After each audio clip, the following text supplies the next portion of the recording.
thank you. And thank you to everyone who's joined this afternoon and joined the first of our ERP series of webinars that are going to take place over the next couple of months. First and foremost, before I introduce Tim and Angelo, my colleagues, a couple of rules of engagement here for this session. We are recording the session, so I wanted you to be aware of that. Second, and we will, in fact, send the recording out to all of you who've provided us your email following the session.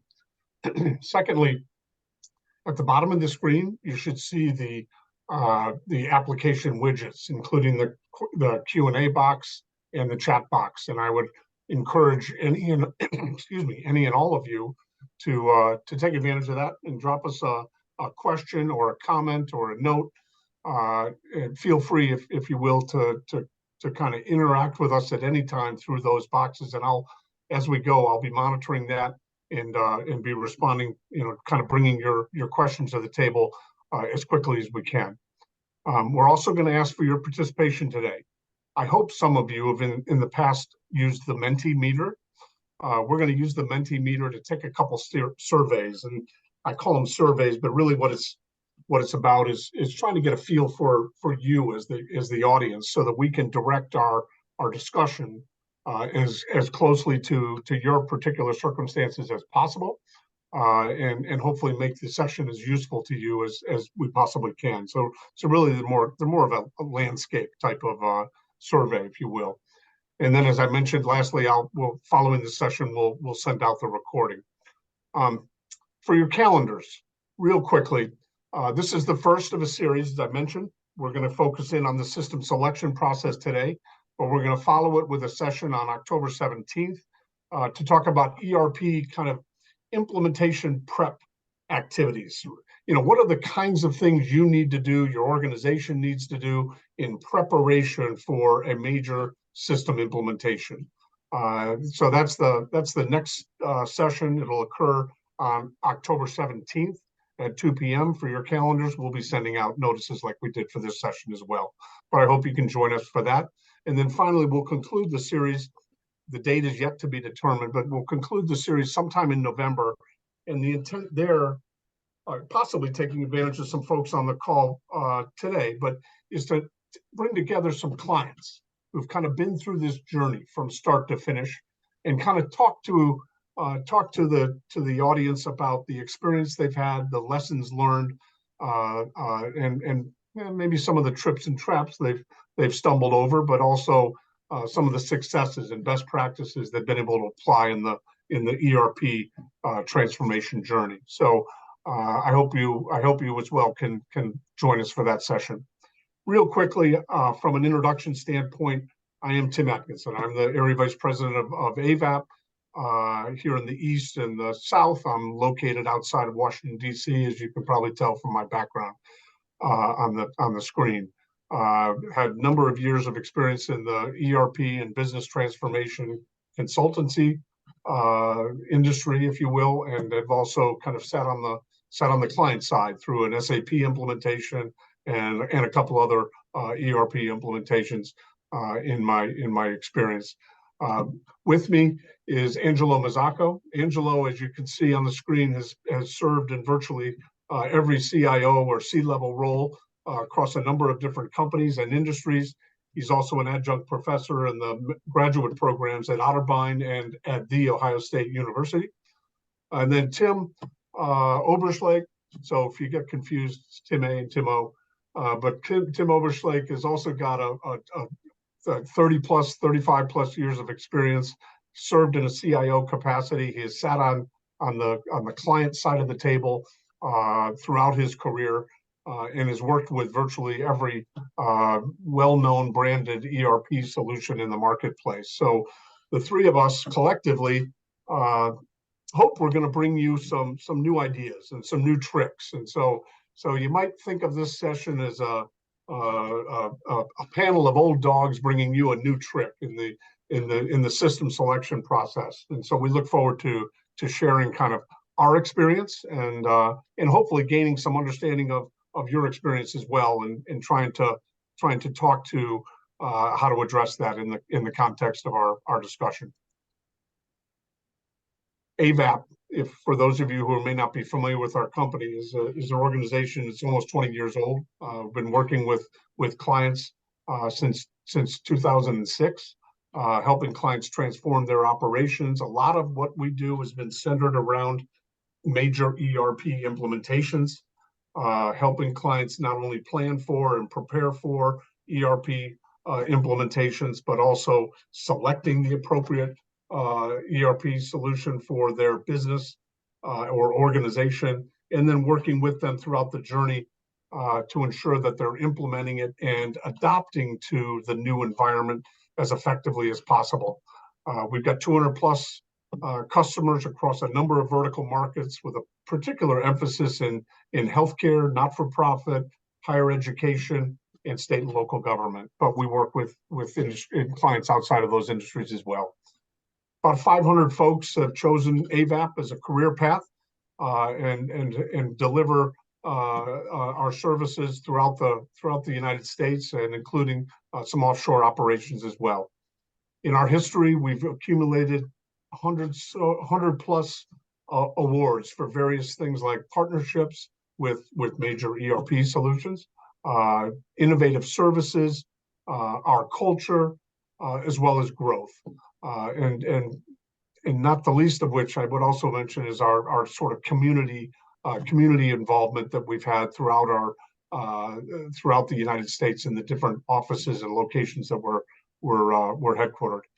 And finally, our mission is really to successfully partner with you, with our clients, to ensure that you're able to transform your business and get the most return on investment from your technology spend, and ensure that technology is enabling your business as opposed to disabling your business, if you will. So hopefully that gives you a feel for who we are and what we do. Our major areas of focus are around business transformation, obviously, organizational change management. Virtually every engagement we are involved with clients involves some amount of change management, whether that's working with individuals or entire organizations to ensure that they're adapting, and taking best advantage of the technology that they're putting in place. Data analytics practice, again, working with clients to ensure that they're getting the most out of the data that they're gathering and accumulating, and providing that information and insights to their leadership to make decisions. And then finally, we've got a Workday practice, which is a very close partner with Workday to provide full life cycle implementation services of the Workday product set. So that's us. Let's take a quick look at the audience, if you would. So if you can pull out your cell phone or your web browser and pull up menti.com using the code 77153075. I'd like to ask just this question: where are you in your ERP selection process? You joined this webinar presumably on the basis that you're somewhere in the journey of having considering a new solution, in the process maybe of selecting a new solution, implementation, or have implemented one. But also, I just want to get a feel for kind of where you are, and we'll direct our discussion as best we can to the output of that.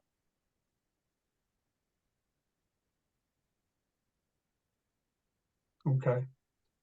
We may have a few shy people, or maybe some people challenged with getting through the Menti system, but that gives us a feel for.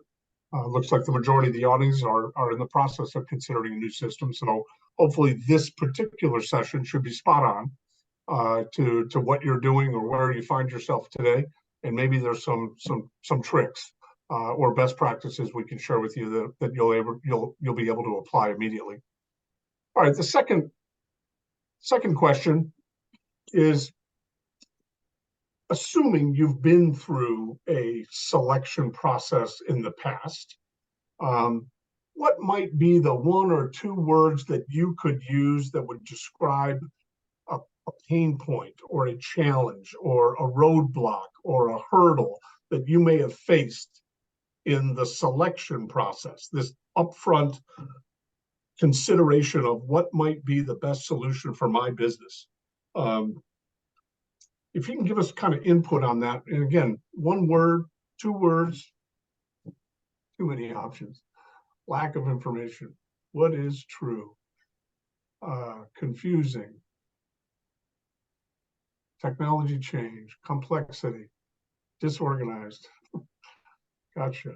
All right, that's helpful. And it is not a simple process, right? I mean, it's, you know, you're making a major investment on behalf of your organization, and it's no small decision. And once you've taken that decision and written a contract with a major software vendor, you know, you're in it.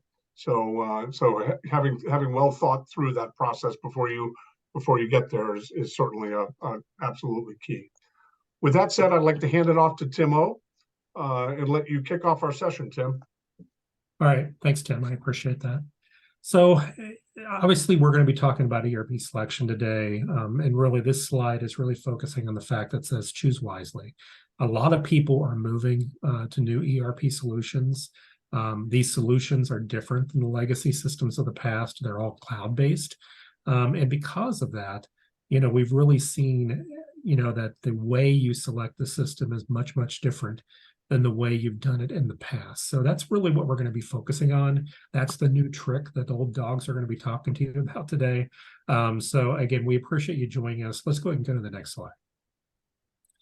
All right, so what you'll see here is a picture of the legacy system selection versus a cloud system selection, a cloud-based ERP system. And really the big difference that we see in these systems, and the reason that there's a difference in the selection process and ultimately the implementation process of a cloud-based ERP system, is really the focus of the software itself. So it used to be, you know, with legacy systems, you would come in like with a PeopleSoft or with an Infor, and you would basically get that and customize it, you know, exactly to the way you wanted your system to look like for your organization. When you did that, you got what you wanted per se, but you didn't necessarily utilize best practices from other organizations or what other people have learned over time, or maybe even what the vendor learned over time about ERP systems and the best way to use them. You basically did things the way you did it. And the way selections used to work is you basically went out there and you did what they call a fit gap. You went out there and said, okay, let's map out our business processes, figure out what we do today, which vendor closely matches what we do today, and that's who we'll select. But at the end of the day, is that really what you want to do? Probably not, because when you're going to an ERP system, there's a reason you're doing that. And that reason is not because you want to continue doing what you do today. The cloud ERP systems are much different in the sense that instead of one individual client being the focus, the cloud systems really take a look at all their clients, and they're basically offering best practice business processes, if you will, across, you know, their solution for all their clients to utilize. It's a much different process. Example, Oracle Cloud, you know, they release 4 releases a year, and those are automatically given to everyone, and you get them whether you want them or not. Same thing with Workday, you know, 2 releases every year, you know, and you're going to get those and have 4 or 5 weeks to utilize them. The bottom line is when you do that, you know, there may be, these systems are highly configurable, but they're not customizable. And that's a big difference from the old legacy systems in the past. So you're not necessarily going to, you know, take a look and do everything the way you did it today. You really need to focus on the best practices that these solutions are bringing to you. And there's some significant benefit to do that and to transform your organization. So let's go to the next slide if we could. So what does this mean with system selections? So really, we're going to go through this list of how things have changed because of that different focus, if you will, the cloud solution versus the legacy.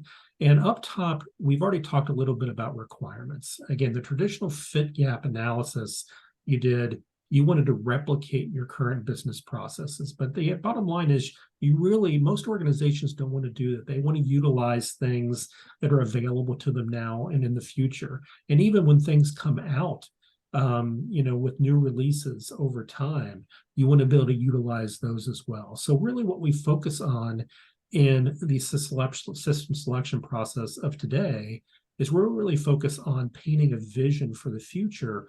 And we look at what you do, okay, not necessarily how you do it. So there's over 500 and some business processes. When you look at HCM and finance and payroll and procurement, across these different systems, we want to understand what you do so we can make sure the scope is appropriate when you're doing a selection, but that how you really want to leave up to the vendors to show you how they do things in their new system so you can get an idea of what is possible as you go through a selection process. The second thing there is really the technical versus functional. These type of solutions in the past, ERP solutions, used to be very technically oriented. Again, you're going to customize them to fit a specific need. So what happened is you talked about the requirements. Some technical team went back, took those requirements you gave them, went into a back room and coded for 6 months. And then you finally see the results of those. In most cases, they weren't exactly what you talked about, and you'd have to redo some of that. Much different when you get to cloud-based solutions, because in the cloud systems, they give you recipes that are already out there. There's already pre-built code that you can start with. And really most of the implementation methodologies around these vendor software is really focused on what we call iterative development or iterative design. And really what that's about is let's get things in front of you as quickly as we can to get that feedback from the functional users. So it's no longer technically focused. It's really focused on the functional side of the house. And that even goes for architecture. At the end of the day, you're no longer responsible for the architecture because the cloud basically does that for you. It's no longer, a solution you're hosting in your data center, if that makes sense. Angela, did you have a comment on that? I think you may have wanted to jump in on that one. Yes, I do actually. I do want to jump in because we have to keep to the old dogs delivering some new tricks. So here's one of the things I recall was back in the day, even prior to ERP, we had a payroll system, we had a benefits system, we had an HR system, we had a finance system, we had a reporting system. Each of those were its own and very technically driven. Each one of those had its own infrastructure. And, it really was those earlier systems that you mentioned, PeopleSoft and Infor and Oracle, that laid the first groundwork for an integrated solution. Of course, today there's Workday and there are other solutions as well, but that's what brought it all together into the full integrated solution that we know of today. It also was not unusual for, in the early days, like a PeopleSoft, having PeopleSoft come in, not only implement the package, but also add customizations. And what people didn't realize, because the first year they were happy, it was the second year when PeopleSoft came in to do the upgrade to include some new functionality. Well, if you had some very unique customizations, that was going to cost you a lot more money to get that done, because those customizations had to be replicated by PeopleSoft or whoever the package was in order to make sure that you didn't lose any of the functionality that was included in there for you. And what companies began to see was how expensive that became. In some cases, companies were paying more for the upgrade than they did for the original cost of the software. So these are things that are very important, within the structure to understand and realize. So I just wanted to throw that in, Tim. Thank you. Thank you, Angelo. So that's key, what Angelo said there about the customizations. And we mentioned it earlier, you can't really customize with these systems, but you can configure. Okay, so when we get to that third point, the company way versus organizational change management, it's key to think about that, because I want to think about what are the strategic things in my organization that truly make a difference. Those are the areas that I want to focus my configuration effort on. Those things that don't have a strategic impact on the organization that are tactical in nature. And I'll give an example. Let's say in finance, how you basically do a general ledger transaction. That's not strategic. How you process an expense request is not strategic. However, maybe how you hire your people, how you basically, look at your externally facing job board. Maybe that's something that do you really want to focus a little more configuration effort on to make sure you're making a difference. That is more strategic. Okay, so when we get to that people component, the reason that we have this here is with the old solutions, we used to avoid difficult discussions because that person in finance who wanted to do their general ledger transaction a certain way, we avoided a difficult conversation and we just customized it for them. Well, in the new way of doing things, we're not going to do that anymore. The idea is for us to transform organizations to basically use practices so we don't have to repeat and spend money on things that aren't strategic for us as an organization. So as a result of that, we really want to focus on adoption, and you do that through organizational change management. And Tim A mentioned this at the beginning. We have a world-class organizational change management organization at Avaap, and the reason our projects have been so successful is we're merging that project management and change management together to make sure we get to this end result that we need to with these cloud-based ERP solutions. And then the last one I'll talk about, the big difference here on selections, is theoretical versus known around the future state. Now, why does that make a difference? Well, the bottom line is because you're using the same exact software without customization that other organizations in your same industry are doing, what we can actually say is, well, this organization, we've done, let's say, value assessments on these organizations after they've implemented their software and before, we did a baseline. We can actually say, here's the benefits they gained as an organization by doing this particular solution. Well, the bottom line is because you're implementing the same software, you can also know that you can get those same type of benefits as an organization. Now, your metrics will be a little bit different. We have a workbook that we've put together, in our selection process that allows us to basically take your numbers and match it into these value assessments that have been done. But we can actually tell you, what type of value you're going to get from your selection from the vendor software that's being shown through your selection process. So when we talk about cost analysis, when we do a selection, it isn't just about the cost, the capital, and the operating. We also are able to actually model the benefits that you can actually achieve because you're using software that others have used before you. Okay, so let's go ahead and go to the next slide, and I think I'll be passing this over to Angelo. Yeah, but Tim and Angelo, let me interrupt. I mean, Vanessa, you can certainly you can move the slide, but quick question from the audience from Dave Clark. Thanks, Dave. Moving to the cloud is a huge undertaking. It requires a buy-in of senior level management, no doubt about it. Do you have any thoughts on how best to prepare them and get the needed support before one even gets started on the journey? Absolutely. I think what we're going to be talking about in a couple of slides is something called organizational alignment or stakeholder alignment. And it's part of our selection process. And I think it's what's different about really selecting for the cloud. And part of that process is actually getting exactly that, Tim. It's getting that buy-in from your organization before you actually get started. And the way you do that is paint a picture of what success looks like at the end before you even get started. Okay, and I think that's really, really important in this. And again, we can do that because the bottom line is so many organizations before you have done the same thing, and we have these value assessments and other things.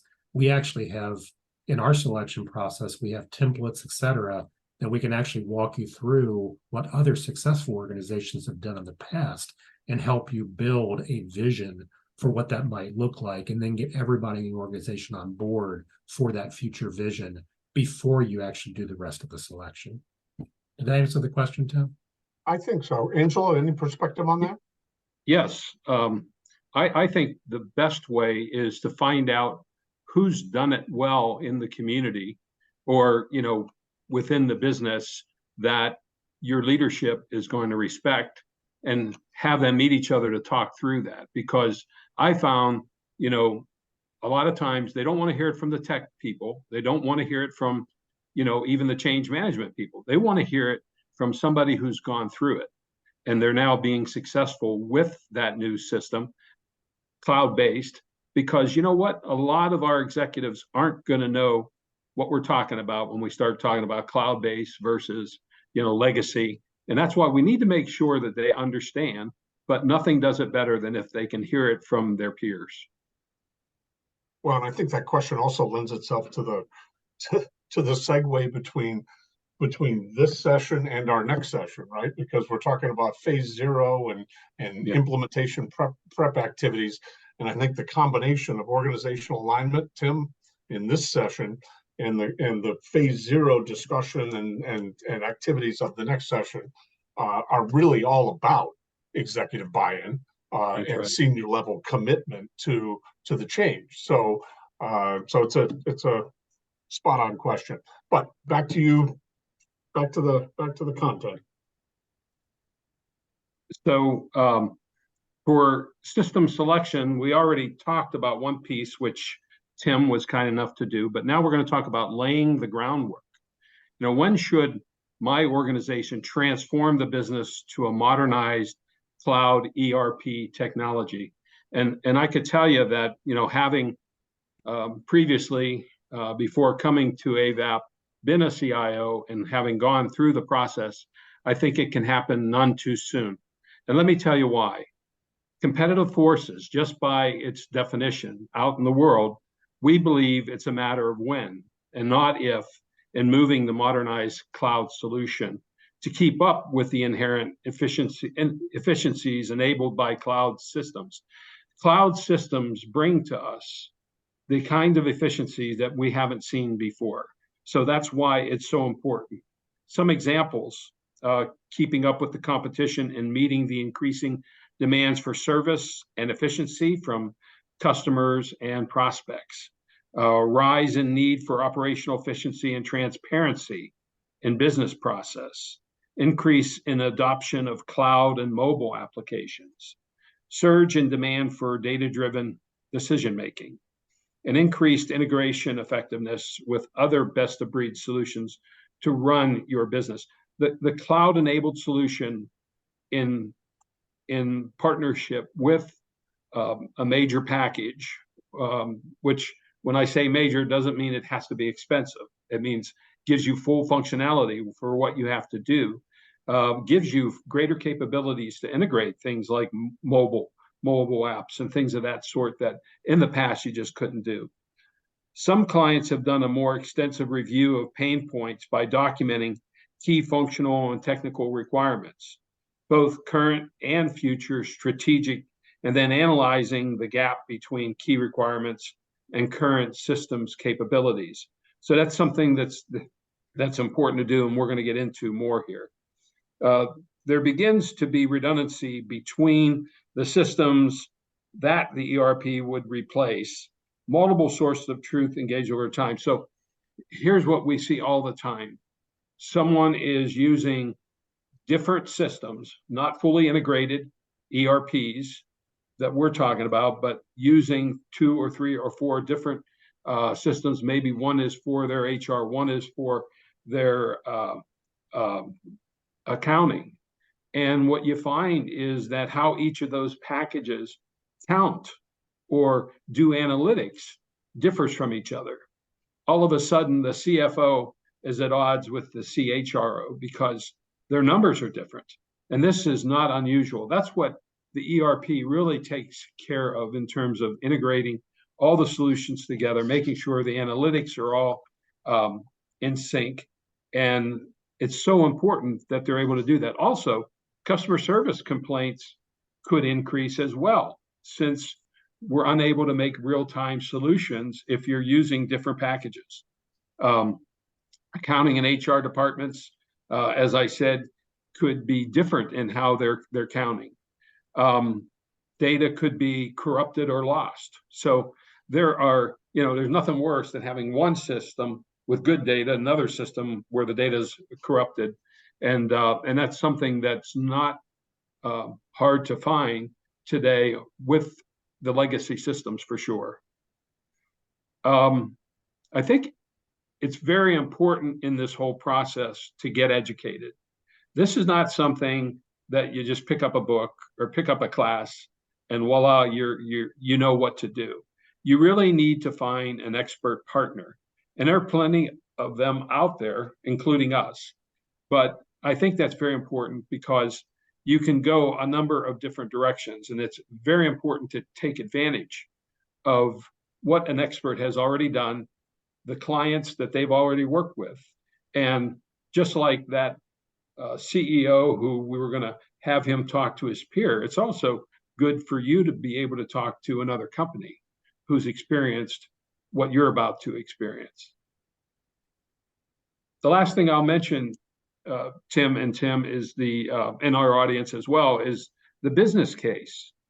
At this stage of the game, it's at a very high level, but that's something that this process pushes all along the way, is that we continue to get into a deeper and deeper level of business case to make sure that we understand what this is going to do for the entire organization. So that being said, I want to make sure that we spend enough time to get this back over to Tim O. All right, thanks, Angelo. So let's talk a little bit about the process that we use for system selection. And again, just to weigh in real quickly on one of the points Angelo made, the last selection I ran a client through, it just ended this past month. They replaced 36 systems with their new ERP solution. Just think of that. That's huge. So anyway, here's our selection process in a nutshell. So what we have here is chevrons that go left to right. And we're going to talk about each of these stages distinctly so you understand the process in general. But I will call out, the difference, I guess, between, again, the cloud way of doing this and the traditional way. The big difference you'll see in this new methodology for system selection is on the left-hand side, and that's really organizational alignment.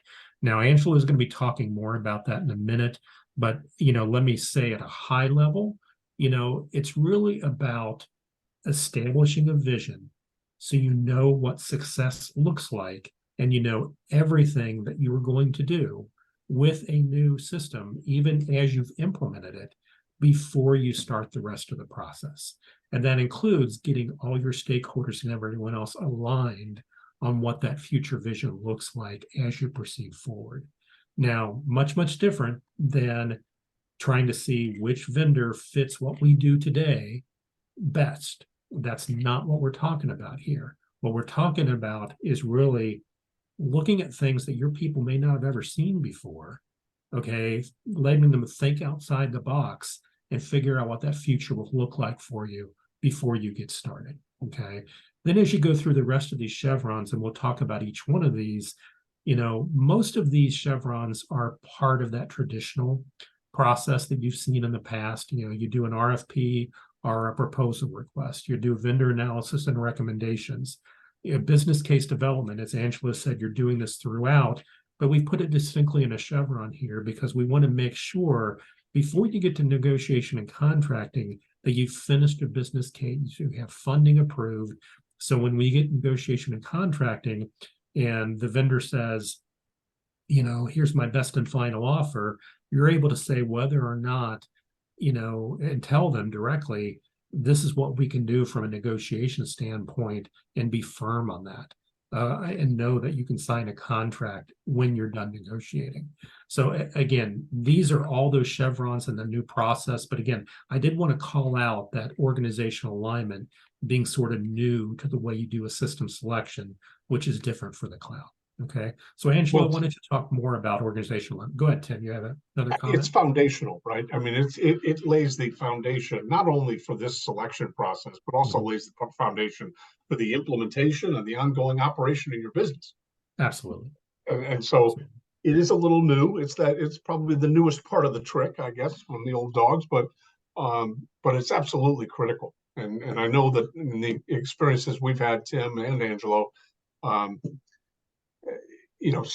starting this process the right way goes a long way to delivering a successful project downstream, right? Well, I think as Stephen Covey said, the late Stephen Covey, you begin with the end in mind, right? And I think that's key to any good project as you're moving this forward. And it starts really right here with alignment. So well said, Tim. So Angelo, I think you're up next and you want to dive in a little bit more into that alignment process. Yeah, we're going to dive into the organizational alignment. And Tim, you led us right into it. I think beginning with the end in mind is really what this is all about. If you think about it, what that means, beginning with the end in mind, is that when we get to the end of this stage, we will have stakeholders aligned, stakeholders who are happy, and the project moving positively, right? So that's what is ideal. So that's what we're trying to do in stage one of organizational alignment, is to make sure that when we get through this stage, we're fully ready to go, and we will have done our discovery, we will have done our definition alignment, as well as our planning alignment. And you can see that there are further breakdowns of each of those. So for define expectations, identifying what are all the current challenges, really coming up with a problem statement that we're going to resolve through this solution. Strategy, what are program objectives that are big picture? I always think of strategy as a plan that needs to extend, 3 to 5 years. Program objectives, and what are the success factors for that? Program benefits, what's the vision statement? And obviously, I'm not going to go through that in detail, but this is what we would do as we work through the stage one organizational alignment. We would also make sure the stakeholders were tied into this from a business context. So what are the benefits by stakeholder? So stakeholder could be each of the chiefs. It could also be the vice presidents. How each project defines the stakeholders could be a little different, but it's making sure that they are defined and that their success factors are documented and well understood. The business processes need to be in scope, so making sure that scope definition is clear, and then also architecture, making sure that the non-functional requirements are understood. This system still needs to ride on a backbone, on an architecture, and so it's very important to make sure that that's going to work and how are we going to define that architecture. So the planning alignment, as you can see, assumptions, roadmap, organizational impact, decision framework, risk assessment, as well as budget. And those are all the important aspects. And of course, we've all been held down to a budget. So that's very important to make sure that we get that on the paper. We work that budget. And, the one thing I've always told people is your budget can change, but you need to make sure you can define why it is that it's changing.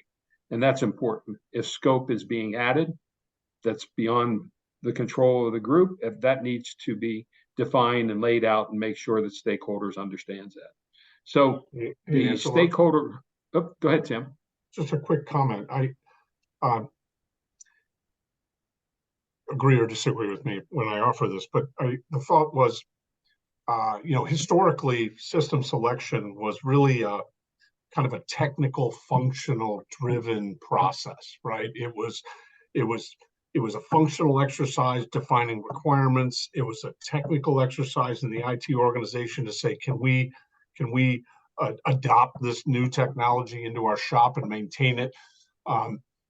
Here, and in this approach that we're kind of advocating or discussing, this is where the change management really comes into play to make sure that the project itself is business driven, not technically driven, if you will. I mean, it doesn't mean the technology people aren't involved, but it's really got to be a business driven exercise.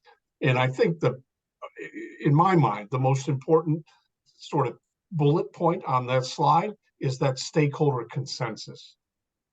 And achieving that in this stage is gold, because that's not an easy thing to do in many of the organizations I'm familiar with. And so just a comment. That makes a lot of sense, Tim. I think if I put that together along with Tim O's point of, taking 37 different systems and eliminating them, and in place of that, implementing a full system or a couple of systems, it's very much along that line, because it's just one of those things that each of those 37 systems probably had an owner. Could have been some area of the business, right? One could have been the controller, one could have been the head of HR.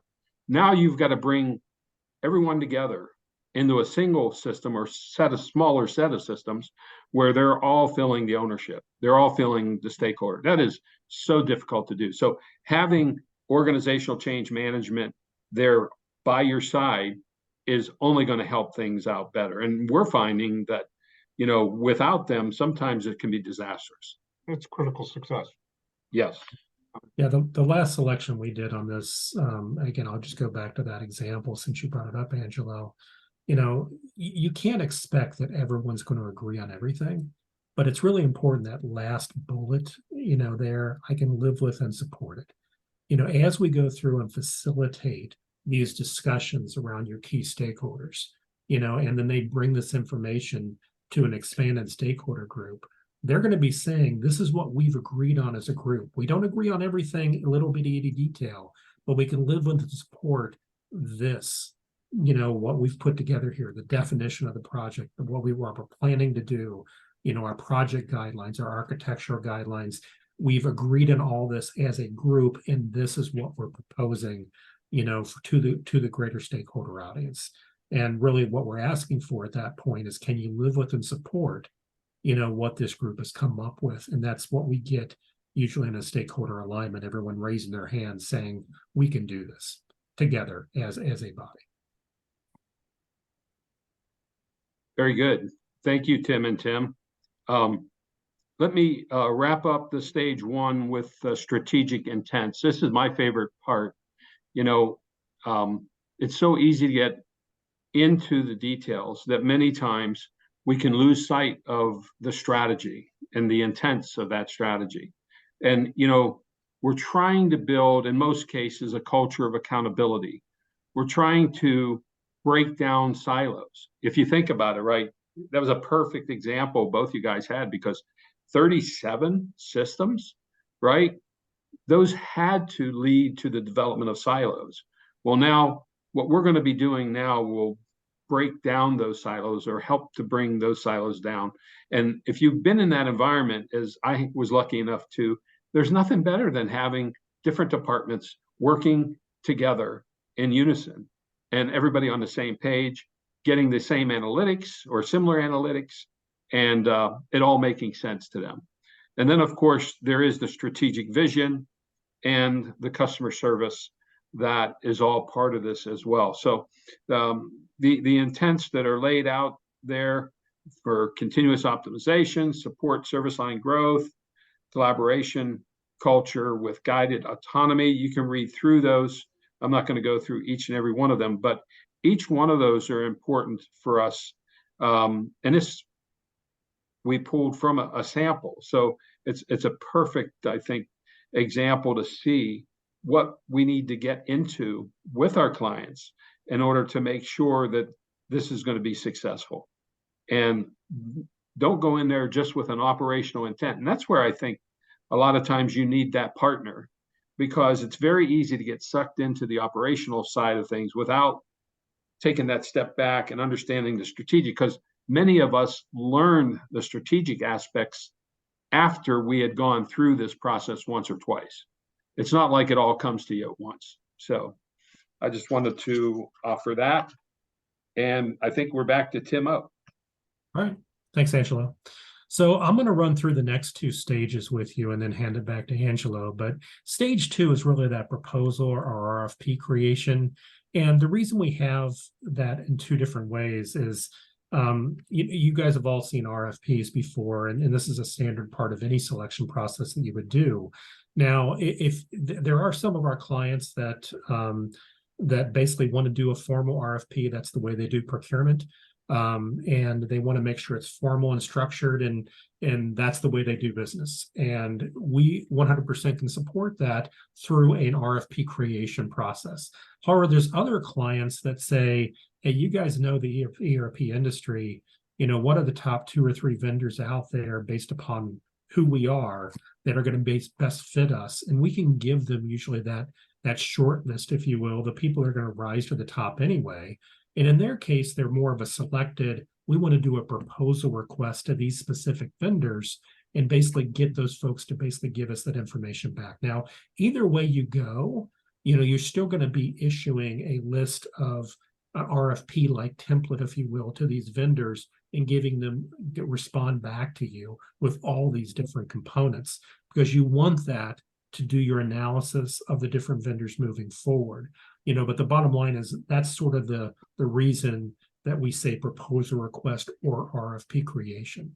Now, if you go to the next slide, one of the key things is before we issue the RFP, we also go through and figure out how are we going to grade these RFPs and these vendors before they actually respond back to us. Now, a lot of this is driven from that organizational alignment process, because you've laid out what's important to you, if you will. Our decision guidelines, how we're going to make decisions as an organization, was part of that.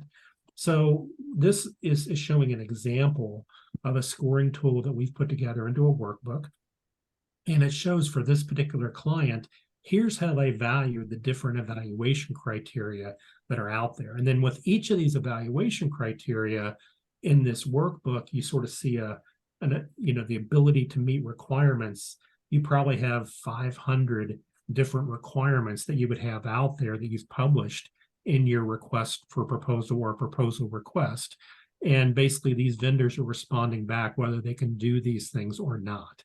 That is part of that. Now, when you get down to company history and culture, it could be, we're looking at are they in the top quadrant for Gartner? Are they this? Are they that?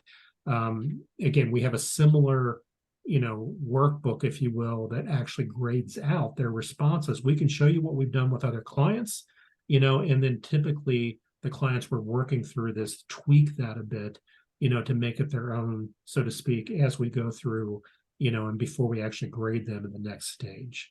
So let's go ahead and go to the next slide. So once we get past stage 2, probably the longest stage in the selection process is this analysis and recommendation.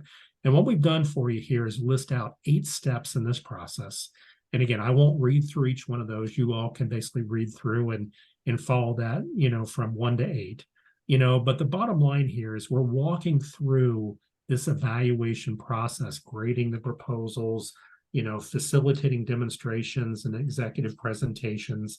And when we do that, you don't want to have everything scripted. You want to have some leadway for the vendors to show how they differentiate themselves, if you will. But you also have some strategic things that we talked about before that you want to see, because it's important for you as an organization. That'll be part of what we would tell the vendors how to prepare for these demonstrations, as an example, in that particular section. References. Now, when we get to the development total cost of ownership, we have another slide we'll go through in a second, but there's more to it than just the cost. Okay, we also get to the benefit. And then, the vendor scorecards you saw previously that we did the last stage, we'll complete all those as a group, as a selection team, and then make a final recommendation and communicate those decisions accordingly. So that's our analysis and recommendation process in stage 3. Now, digging into that TCO a little bit more, really the total cost of ownership is what you want to evaluate. You don't want to just say who's the highest cost or who's the lowest cost, because that's going to give you a warped view, because you don't know what value they're going to bring to you as an organization.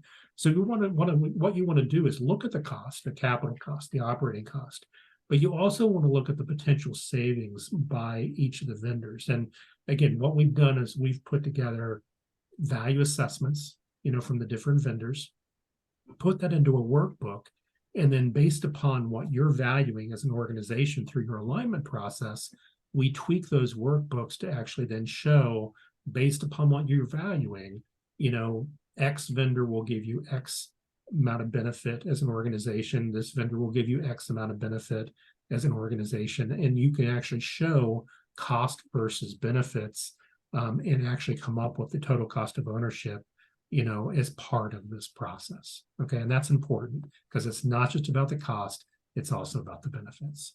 So let's go ahead and go to the next slide if we could. And I think I'll be passing this back over to Angelo for stage 4. Thank you, Tim. Business case development, and we've touched on it already, but I do want to point out some key points here. The strategic overview really talks about the why when putting together a business case. Why are we doing this? The solution overview is what are we doing? The anticipated timeline is when. The comparisons of costs and evaluations, and Tim touched on that a little bit. I do want to show you what having an expert alongside of you does. I think just about every project I've been involved with, this next line, where current and anticipated costs of maintaining the current systems. One of the most difficult things for people to understand, and I think you definitely need an expert for this, is let's say you're running currently a system, say, call it PeopleSoft, and you're in the process of trying to make a decision. That decision is going to get made. And let's say you're going to implement Workday, or you're going to implement something else of that sort. And what gets overlooked many times in the development of the case is the fact that you're going to have for a period of time both of those systems running. And that is so important. And that's why it's important to try to minimize the amount of time that you're going to be running both of those systems together. And that's where, too, organizations like ours can help you, because typically, not only do we have people that know the new system, but we also have people that know the old system. And so we many times can come in and help, or an expert organization can come in and help with that. So I did want to point that out, because there are things like that that could get overlooked without the expertise of organizations like ours. And then, all the other items, I'm not going to point out each one, but there are important items there in terms of quantifying savings, both from a quantity standpoint and a qualitative standpoint, defining success. And, I don't want to overlook what we've said earlier, and that is that, the organizational change management group is very good at helping with this process as well. Let me jump in, because I know we're running right up to the hour, or almost there. So, Tim, I know you're going to hit some highlights on the negotiation and contracting. I think it's also key to kind of outline I want to get to the timeline and show people a kind of a sense of how this timeline, how we lay out the timeline, and then wrap this up as quickly as we can, guys. Thanks, Angelo.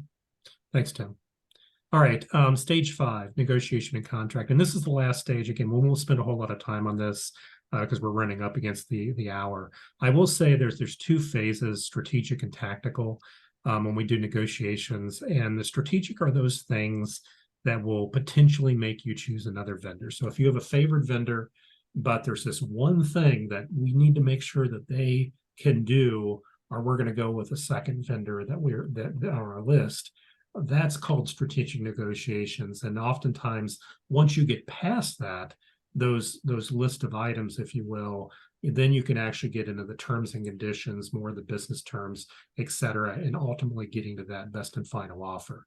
The reason that this is part of our process, and a lot of our clients choose us for the negotiations and contracting, is because we know these vendors so well.